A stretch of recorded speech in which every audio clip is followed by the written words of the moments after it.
भारतवर्ष को उसके वास्तविक और गौरवपूर्ण स्वरूप में स्थापित करना प्रत्येक भारतवंशी का कर्तव्य है और यह हर भारतवंशी का लक्ष्य भी होना चाहिए। मैं आप सभी भारतवंशियों का आह्वान करता हूं कि इस महान लक्ष्य के संधान हेतु मेरे साथ आएं और मुझसे अवश्य जुड़ें।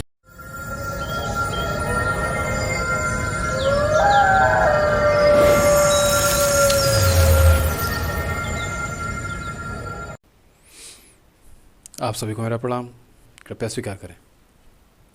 अभी कुछ दिनों पहले ही हमने देश की परिस्थितियों के बारे में चर्चा की थी और उसके 4-5 दिनों बाद ही देश के समक्ष एक ऐसी स्थिति उत्पन्न हो जाती है जिसने देश के प्रधानमंत्री की सुरक्षा को ही खतरे में डाल दी। सत्य तो यही है कि नियति हमें समय समय पर चेतावनी देती रहती है। यह तो हम पर निर्भर करता है कि हम उसे किस प्रकार स्वीकार करते हैं। और यहाँ पर एक बात तो सत्य सिद्ध हो जाती है कि हम एकदम सही मान। पिछले एपिसोड में हमने बात की थी कि हमें कुछ प्रश्नों के उत्तर खोजने के लिए समय में पीछे जाना होता है। तो आइए भविष्य में वह घटनाएं दोबारा ना हो, इसके लिए सर्वप्रथम हम उन संस्कृतियों की विशेषताओं और उनका आधार जानने की कोशिश करते हैं जिनके ऊपर वह स्थापित है, जिनके कारण हमारे राष्ट्र को इतना विध्वंस देखना पड़ा। हमें पूर्ण आशा है कि यह जानने के पश्चात हमारे दृष्टिकोण में आवश्यक परिवर्तन एवं स्पष्टता अवश्य आएगी। इस कड़ी में सर्वप्रथम हम ईसाइयत को जानने का प्रयास करते हैं जिसका मूल आधार बाइबिल है। यह 2 भागों में है, एक ओल्ड टेस्टामेंट और सेकंड न्यू टेस्टामेंट। इसमें कुल 66 पुस्तकें हैं। हम इसकी पहली पुस्तक पढ़कर देखते हैं कि यह सृष्टि की उत्पत्ति के बारे में क्या कहती है। इससे हमें बहुत कुछ जानने और समझने को मिलेगा। हम यहाँ पर अभी इसमें जो कुछ लिखा है उसे सत्य मान लेते हैं, तभी हम प्रश्न कर पाएंगे और वास्तविकता को समझ पाएंगे। आदि में परमेश्वर ने आकाश और पृथ्वी की सृष्टि की और पृथ्वी बेडौल और सुनसान पड़ी थी और गहरे जल के ऊपर अंधियारा था तथा परमेश्वर का आत्मा जल के ऊपर मंडलाता था।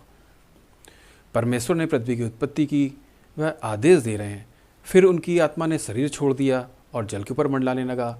आखिर इसका क्या कारण था? उनके शरीर की सुरक्षा फिर कैसे हुई? उसका रखरखाव कैसे? तब परमेश्वर ने कहा उजियाला हो, तो उजियाला हो गया। और परमेश्वर ने उजियाले को देखा कि अच्छा है, और परमेश्वर ने उजियाले को अंधियारे से अलग किया। जब अभी सूर्य नहीं है तो उजियाला कैसा हो गया? इसके लिए तो सूर्य अनिवार्य है। ये कैसे होगा?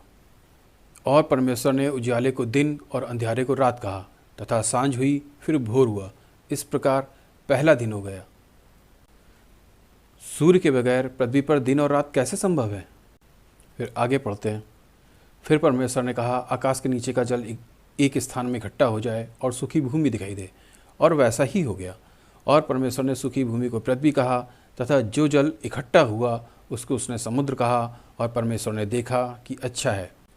फिर परमेश्वर ने कहा पृथ्वी से हरी घास तथा बीज वाले छोटे छोटे पेड़ और फलदायी वृक्ष भी, जिनके बीज उन्हीं में एक एक की जाति के अनुसार होते हैं, पृथ्वी पर उगे, और वैसा ही हो गया।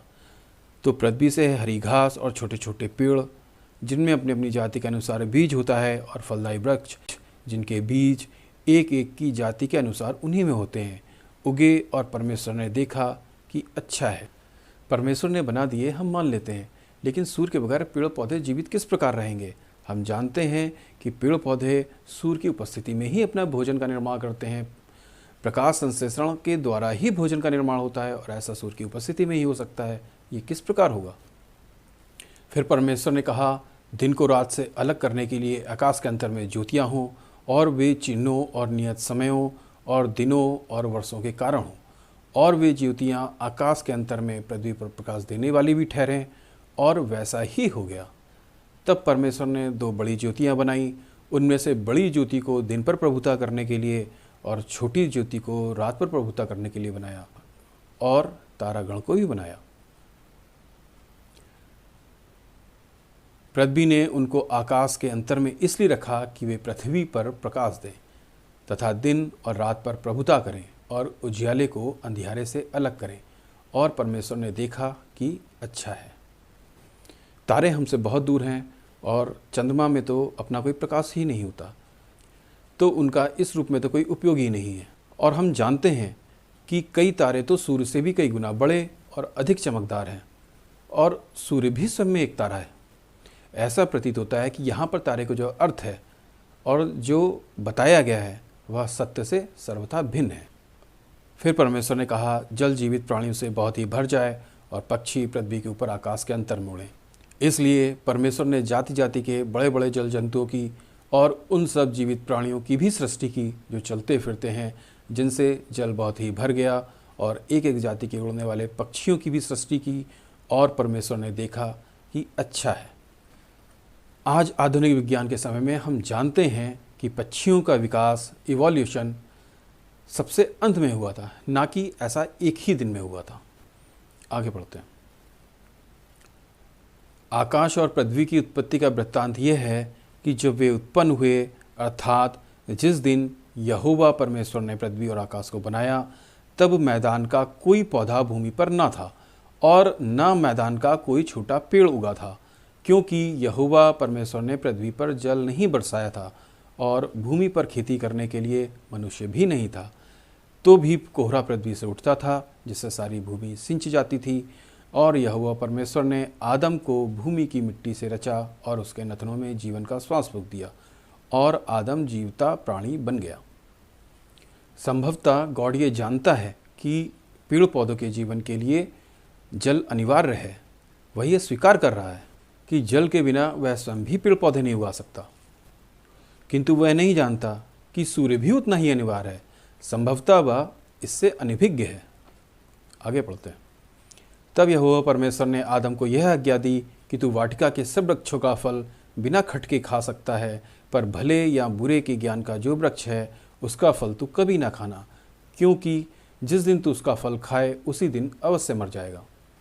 फल खाने के बाद में नर नारी मरे नहीं थे, अर्थात परमेश्वर झूठ भी बोलता है, उसे झूठ बोलने की भी आवश्यकता पड़ती है। फिर यहोवा परमेश्वर ने कहा, आदम का अकेला रहना अच्छा नहीं, मैं उसके लिए एक ऐसा सहायक बनाऊंगा जो उससे मेल खाए। और यहोवा परमेश्वर भूमि में से सब जाति के बनेले पशुओं और आकाश के सब भांति के पक्षियों को रचकर आदम के पास ले आया कि देखे कि वह उनका क्या क्या नाम रखता है। और जिस जिस जीवित प्राणी का जो जो नाम आदम ने रखा वही उसका नाम हो गया। सो आदम ने सब जाति के घरेलू पशुओं और आकाश के पक्षियों और सब जाति के बनेले पशुओं के नाम रखे, परंतु आदम के लिए कोई ऐसा सहायक न मिला जो उससे मेल खा सके। तब यहोवा परमेश्वर ने आदम को भारी नींद में डाल दिया, और जब वह सो गया तब उसने उसकी एक पसली निकालकर उसकी संति मांस भर दिया। और यहोवा परमेश्वर ने उस पसली को जो उसने आदम में से निकाली थी स्त्री बना दिया और उसको आदम के पास ले आया। और आदम ने कहा, अब यह मेरी हड्डियों में की हड्डी और मेरे मांस में का मांस है, सो इसका नाम नारी होगा, क्योंकि यह नर में से निकाली गई है। इस कारण पुरुष अपने माता पिता को छोड़कर अपनी पत्नी से मिला रहेगा और वे एक तन बने रहेंगे। यदि नारी नर की पसली से निकली है तो वह उसकी पुत्री कहलाएगी। वह पत्नी किस प्रकार कहलाएगी? संतान हमारे शरीर का अंश होती है, पत्नी हमारे शरीर का अंश नहीं होती। पति और पत्नी विवाह के पश्चात एक दूसरे की जीवन यात्रा का अंश होते हैं, परंतु शरीर का अंश नहीं होते। ऐसा कैसे संभव है कि गॉड को कोई बात पता ना हो, ऐसा भी कुछ हो जो वह जानता ना हो, जबकि सभी कुछ बनाने का आदेश वही दे रहा है। इससे जो स्पष्ट होता है वह इतना ही है कि यह पुस्तक लिखने वाले को जितना पता था उसने उतना ही लिखा। उसे विज्ञान और प्रकृति के बारे में आधारभूत जानकारियाँ भी नहीं थी। उसके मन में जो आया उसने बस कहानी की तरह लिख दिया। यही कारण है कि इन्हीं झूठी कहानियों के कारण पश्चिमी देशों के लोग क्रिश्चियनिटी छोड़ छोड़कर नास्तिक बन रहे हैं, और क्रिश्चियनिटी अपने शिकार के रूप में भारत में अपनी जड़ें फैलाने का षड्यंत्र कर रही है। आज के लिए बस इतना ही। अगले एपिसोड में फिर मिलते हैं। तब तक के लिए जय हिंद, वंदे मातरम।